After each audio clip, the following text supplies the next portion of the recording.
સુરત મહાનગરપાલિકાની સ્થાનિક સ્વરાજની ચૂંટણીમાં ભાજપની ભવ્ય જીતને લઈને કેન્દ્રીય મંત્રી સી.આર. પાટીલે મહત્વપૂર્ણ નિવેદન આપ્યું છે. સી.આર. પાટીલે જણાવ્યું કે આ જીત માટે તેઓ સૌપ્રથમ સુરતના મતદારોનો દિલથી આભાર માને છે. મતદારો દ્વારા ભાજપ પર મુકાયેલા વિશ્વાસને જાળવી રાખવામાં આવશે તેવી ખાતરી પણ તેમણે આપી છે. તેમણે વધુમાં જણાવ્યું કે પ્રદેશ પ્રમુખ જગદીશ વિશ્વકર્માના સફળ નેતૃત્વ હેઠળ ભાજપને આ જીત મળી છે, જે કાર્યકર્તાઓના સતત પ્રયત્નોનું પરિણામ છે.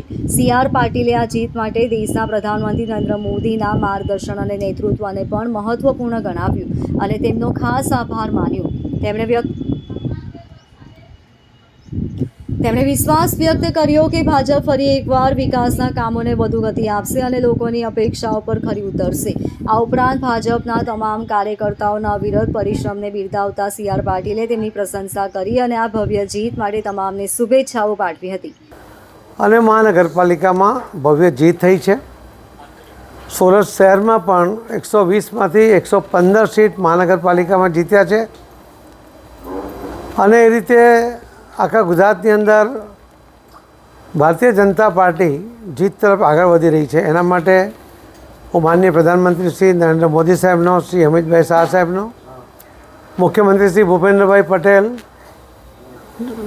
પ્રદેશના અધ્યક્ષ શ્રી જગદીશભાઈ, ડેપ્યુટી સીએમ શ્રી હર્ષભાઈ અને સૌ આગેવાનો અને સૌ કાર્યકર્તાઓને ખૂબ ખૂબ આપના માધ્યમથી અભિનંદન આપું છું.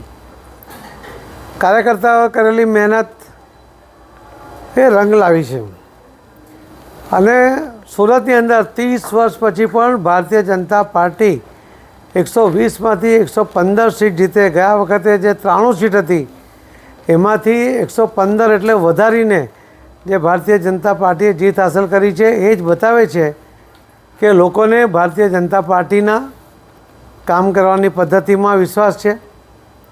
એમને જે નેતૃત્વ છે શ્રી નરેન્દ્રભાઈ મોદી સાહેબનું, શ્રી અમિતભાઈ શાહ સાહેબનું, એમાં પણ એમને વિશ્વાસ છે અને સૌ આગેવાનો, કાર્યકર્તાઓ, મતદાર ભાઈ બહેનો એ દેશને મજબૂત કરવા માગે છે, રાજ્યને મજબૂત કરવા માગે છે અને સમજે છે કે સુરતને અને ગુજરાતને મજબૂત કરીશું તો જ દેશ મજબૂત થશે. એટલા માટે સમજદારીપૂર્વક એ મતદાન કરતા હોય છે. એનું પરિણામ આજે આપણને જોવા મળે છે.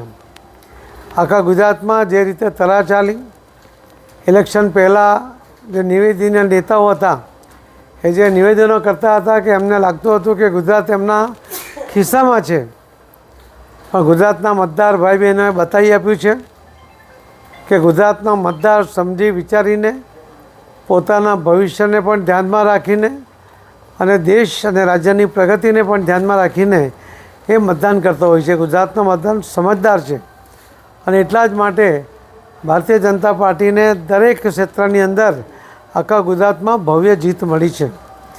સુરતમાં પણ ગયા વખતે 27 સીટ આ પાર્ટીવાળા જીત્યા હતા. ત્યારે પણ મેં અમદાવાદમાં કહ્યું હતું કે સોનાની થાળીમાં લોઢાનો મેઘ, મને લાગે છે કે મેઘ ઘણો બધો નીકળી ગયો છે અને એ રીતે સુરત શહેરના મતદાતા ભાઈ બહેનોએ એમણે ફરીથી ભારતીય જનતા પાર્ટીમાં વિશ્વાસ બતાવ્યો અને આ પાર્ટી જે મોટા મોટા દાવા કરતી હોય છે એમને પણ આજે એમની જગ્યા બતાવી દીધી છે. હું ફરીથી સૌ મતદાતા ભાઈ બહેનોને ખૂબ ખૂબ અભિનંદન આપું છું કે એમણે સમજદારીપૂર્વક જે મતદાન કર્યું છે. તો ભારતીય જનતા પાર્ટીના કાર્યકર્તા એ તમારા વિશ્વાસને તૂટવા નહીં દેશે. અમે બધા જ તમને વિશ્વાસપૂર્વક કહીએ છીએ કે એવું કોઈ કામ નહીં કરે એના કારણે તમને કોઈ પસ્તાવો થાય.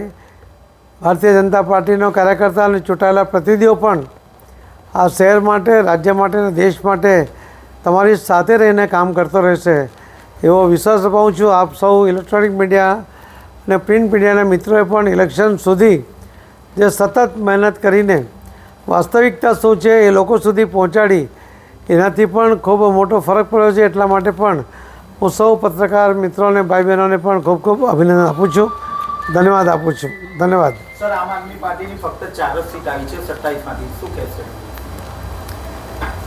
4 સીટ આવી છે એ તો જગ જાહેર છે, પરંતુ મને એવું લાગે છે કે અમારા જે પ્રયત્ન હતા એની અંદર આ 4 સીટ પણ આવવી જોઈતી નહોતી, પરંતુ જ્યારે આવી જ ગઈ છે એટલે અમે એને સ્વીકારીએ છીએ કે એ વોર્ડમાં જે કંઈ અમારા તરફથી કમી રહી હશે આવનારા દિવસોમાં અમે એ પૂર્તતા કરીશું અને તે વિસ્તારના જે મતદાતા ભાઈ બહેનો છે એમનો વિશ્વાસ સંપાદન કરવાનો પ્રામાણિક પ્રયત્ન કરીશું.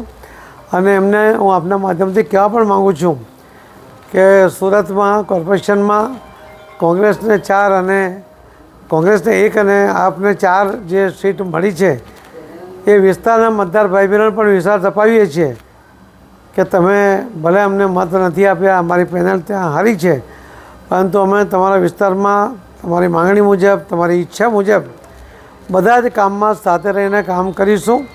કોઈ ભેદભાવ નહીં થવા દઈએ એની ખાતરી આપીએ છીએ. Bureau report LK star news Surat.